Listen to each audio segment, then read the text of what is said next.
Back here on the Domino's post-game report, Andrew Rogers now joined by Carson-Newman head coach Mike Mincey after a 74-62 road victory over Emory and Henry. Coach, I'm not going to ask about anything except the third quarter because that was an incredible third quarter. You scored more points in the third than you did in the other three combined. What flipped the switch after halftime? The defense was just as good as it was in the first half, but it seemed like you scored off of it more in the third. What was the light switch? Is it just a light switch flicking on for the team in that third quarter to turn this game around?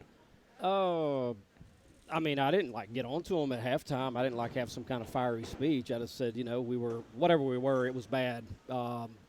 Shooting 15% from the three or whatever it was, 20% from the field.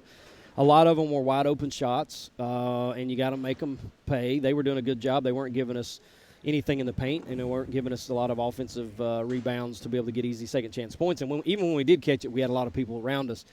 I think fatigue factor played in to the third quarter. Obviously, we got steals, we got defensive rebounds, pushed the ball down the floor. Anytime you can get Lindsay going, I don't think Lindsay had a bucket in the first half. She didn't have a shot attempt. Didn't have a shot attempt, made 5 free throws, I think, and then she goes 8 of 10. And I don't know if all that was in the third quarter or if she got one in the fourth or not, but that's huge. I mean, because she's getting 8 buckets. There's 16 points right near the rim.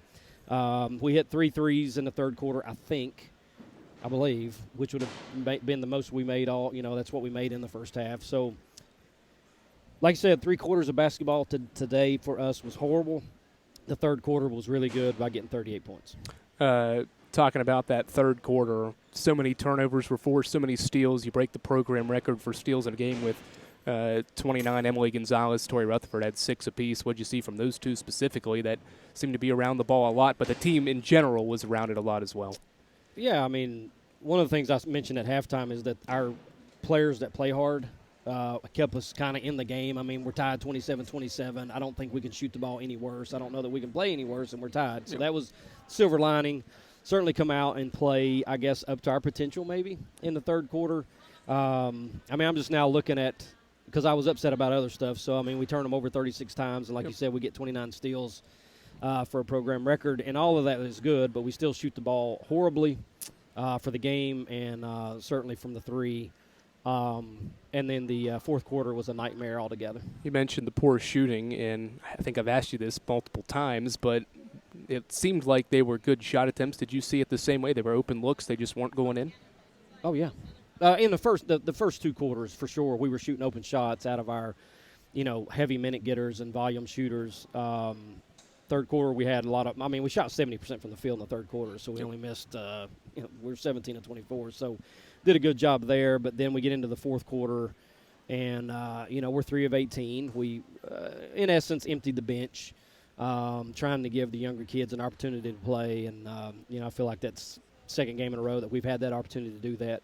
That we haven't got the production that we need out of them. It seems like your team has done an excellent job of coming out of the gates and playing well early on, and often it was the opposite today. So how can this team use this as a learning curve to face the early adversity, shots not falling, what not, and to take this and know, okay, every game isn't going to go our way from the jump, but we got to be able to respond better from it. I mean, they're 4-2 at home. I think they lost to Coker here by 4, lost to Catawba maybe by 4, and it's a different set of circumstances. You're playing the second game at 7:30. We had an overtime game with the boys, so there's a lot of things that are different or unusual, I guess, for this particular game. And I don't know how. I guess teams don't shoot very well here. I know we did last year, but we didn't this year. And when Braylon's like the all-time leading scorer in the history of our school. She's one of the best players we've ever had.